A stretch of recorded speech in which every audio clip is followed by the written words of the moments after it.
Hello everyone, আমি Sushant. Kundu inside YouTube চ্যানেলে তোমাদের সকলকে স্বাগত জানাই। আজকে আলোচনার বিষয় হচ্ছে কর্মক্ষেত্র পেপার।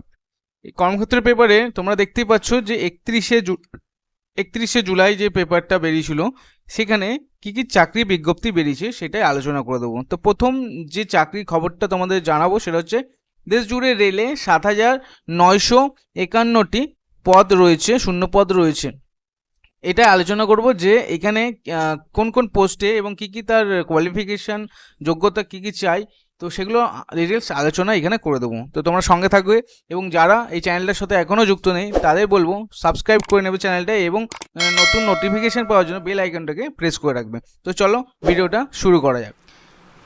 তো এখানে দেখতে পাচ্ছি যে জুনিয়র ইঞ্জিনিয়ার, এটা হচ্ছে জুনিয়র ইঞ্জিনিয়ারের post. Depot material superintendent, chemical and metallurgical assistant, chemical supervisor এবং মেটালার্জিক্যাল সুপারভাইজার পদে বিজ্ঞপ্তিটা বেরিয়েছে।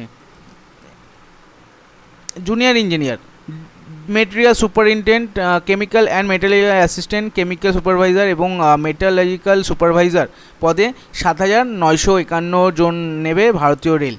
নিয়োগ করা হবে পশ্চিমবঙ্গের কলকাতা, মালদা এবং শিলিগুড়ি সহ মোট 21টি রেলওয়ে রিক্রুটমেন্ট বোর্ডে।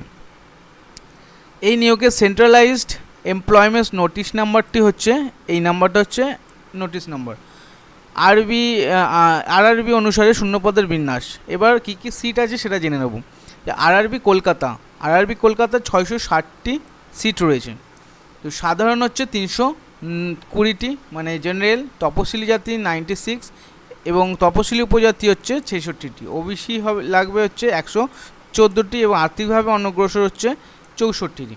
এর মধ্যে 22টি শূন্যপদ দৈনিক প্রতিবন্ধী এবং 65টি শূন্যপদ প্রাক্তন সমকর্মীদের জন্য সংরক্ষিত থাকবে, অর্থাৎ এক্স সার্ভিসম্যানের জন্য। আর আরআরবি মালদায় যে পোস্টটা রয়েছে 163টি।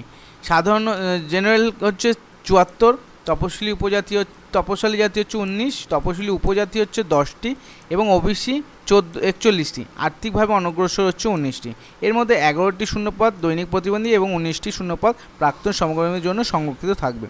আরআরবি শিলিগুড়িতে 28টি সিট রয়েছে, যেখানে 17টি জেনারেল লাগবে। তপশিলি জাতি 5 জন, তপশিলি উপজাতি 1 জন, ওবিসি হচ্ছে 4 জন, অনগ্রসর 1 জন। এর মধ্যে 1টি শূন্যপদ দৈনিক প্রতিবন্ধী এবং 2টি শূন্যপদ প্রাক্তন সমকর্মীদের জন্য সংরক্ষিত। আরআরবি আহমেদাবাদে 382টি পদ খালি আছে। সাধারণ 149, তপশিলি 53, তপশিলি উপজাতি 24 ও ওবিসি হচ্ছে 107, আর্থিকভাবে অনগ্রসর হচ্ছে 49। এর মধ্যে 3টি শূন্যপদ দৈনিক প্রতিবন্ধী এবং 38টি শূন্যপদ প্রাক্তন সমকর্মীদের জন্য সংরক্ষিত। আর আরআরবি আজমেরের যে সিটটা রয়েছে 529টি। তো এরপরে নেক্সট দেখে নেব যে এরপরে 3 পাতায় কি বলেছে। এরপরে যেটা দেওয়া আছে 268খানি জেনারেল এবং তপশিলি উপজাতি হচ্ছে 61, তপশিলি উপজাতি 27, ওবিসি এরকম ভাগ করা আছে। তোমরা এখানে দেখে নেবে এগুলো প্রত্যেকটা আরআরবি থেকে কতগুলো সিট আছে এবং কোন কোন পোস্টের জন্য, মানে যারা জেনারেল এবং কোন কি কাস্ট আছে, তো সেই হিসাবে এখানে শ্রেণীবিন্যাস করা আছে। তোমরা এটা দেখে নেবে, আমি এতটা বলে দিচ্ছি না, টাইম অনেকটা সময় লেগে যাবে এই জন্য। নেক্সট দেখো আমরা যেখানে যাব, শিক্ষাগত যোগ্যতা। দেখো এইখানে চলে আসবো আমরা। শিক্ষাগত যোগ্যতা বলছে কেমিক্যাল সুপারভাইজার পদের ক্ষেত্রে কেমিক্যাল টেকনোলজি স্নাতক বা সমতুল্য হতে হবে। সেই সঙ্গে প্রার্থীর কম্পিউটার জ্ঞান থাকা বাধ্যতামূলক।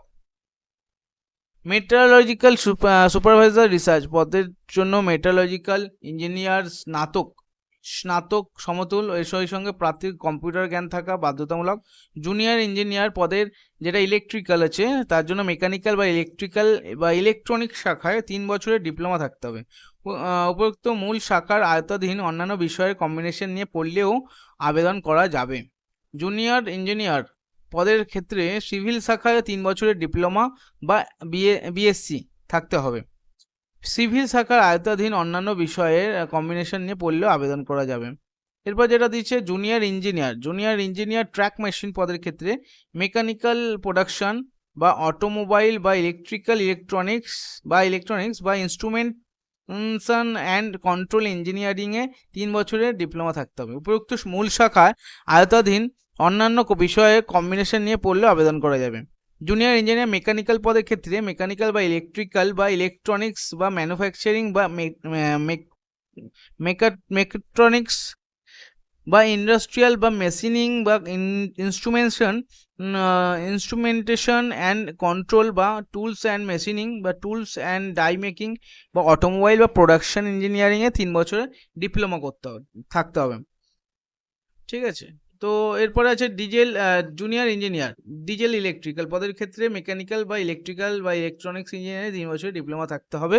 প্রযুক্ত মূল শাখার আয়ত্তাধীন অন্যান্য বিষয়ে কম্বিনেশন নিয়ে পড়লেও আবেদন করা যাবে। জুনিয়র ইঞ্জিনিয়ার পদের ক্ষেত্রে ইলেকট্রিক্যাল, ইলেকট্রনিক্স, ইনফরমেশন টেকনোলজি বা কমিউনিকেশন ইঞ্জিনিয়ারিং বা কম্পিউটার সায়েন্স অ্যান্ড ইঞ্জিনিয়ারিং বা কম্পিউটার সায়েন্স বা ইঞ্জিনিয়ারিংয়ে 3 বছরের ডিপ্লোমা থাকতে হবে। এরপরে চলে আসছি, দেখো এরপরে হচ্ছে বেতন হচ্ছে junior engineer depot material superintendent এবং কেমিক্যাল অ্যান্ড মেটালজিক্যাল অ্যাসিস্ট্যান্ট পদের ক্ষেত্রে 35,400 টাকা হচ্ছে বেতন থাকবে। কেমিক্যাল সুপারভাইজার এবং মেটালজিক্যাল সুপারভাইজার পদের ক্ষেত্রে 44,900 টাকা। বয়স হতে হবে, বয়সের সীমা যেটা দিয়েছে দেখো 1/1/2025 তারিখে 18 থেকে 36 বছরের মধ্যে হতে হবে। তফসিলিরা 5 বছর এবং ওবিসিরা 3 বছর, প্রতিবন্ধীরা 10 বছরের ছাড় পাবেন। বিধবা বা বিবাহ বিচ্ছিন্নরা বা আইনত স্বামী বিচ্ছিন্নরা মহিলারা পুনরাবিবাহ না করে থাকলে এবং 35 বছরের মধ্যে বয়স থাকলে আবেদন করতে পারবেন। প্রাক্তন সমকর্মীরা নিয়ম অনুসারে বয়সে ছাড় পাবেন। দৃষ্টিশক্তি, এখানে একটা খুব ভাইটাল জিনিস যেটা দিয়েছে সেটা হচ্ছে দৃষ্টিশক্তি। এটাকে ভালো করে দেখে নাও তোমরা, কি বলেছে যে আই পাওয়ার কত থাকতে হবে। পদনুসারে দূরের ক্ষেত্রে উভয় চোখে 6/9 বা এক চোখে 6/9 ও অন্য চোখে 6/12 বা এক চোখে 6/12 ও অন্য চোখে 6/18। কাছের ক্ষেত্রে উভয় চোখে SN 0.6 হতে হবে। মেডিকেল স্ট্যান্ডার্ড পদ অনুসারে A3, B1, B2, C1। প্রার্থী বাছাই করা হবে দুটো পর্যায়ে কম্পিউটার ভিত্তিক পরীক্ষা, নথিপত্র যাচাই ও ডাক্তারি পরীক্ষার মাধ্যমে। প্রথম পর্যায়ের পরীক্ষায় থাকবে ম্যাথামেটিক্স, এখানে সিলেবাসটা দিয়ে দিয়েছে। ম্যাথামেটিক্স থাকবে 30 নম্বর এবং জেনারেল ইন্টেলিজেন্স বা রিজনিং থাকবে 25 নম্বর, জেনারেল অ্যাওয়ারনেস থাকবে 15 নম্বর এবং জেনারেল সায়েন্স থাকবে 30 নম্বর। সময় থাকবে 1.5 ঘন্টা। দ্বিতীয় পর্যায়ের পরীক্ষা থাকবে general awareness 15 number, physics and chemistry থাকবে 15 number, basics and computer application 10 number, basics of environment and pollution control 10 number এবং টেকনিক্যাল এবিলিটিজ 100 নম্বর। সময় 2 ঘন্টা থাকবে। উভয় ক্ষেত্রে নেগেটিভ মার্কিং আছে। অনলাইন পদ্ধতিতে দরখাস্ত করা হবে। যে কোনো একটি আরআরবি শূন্যপদের জন্য আবেদন করা যাবে।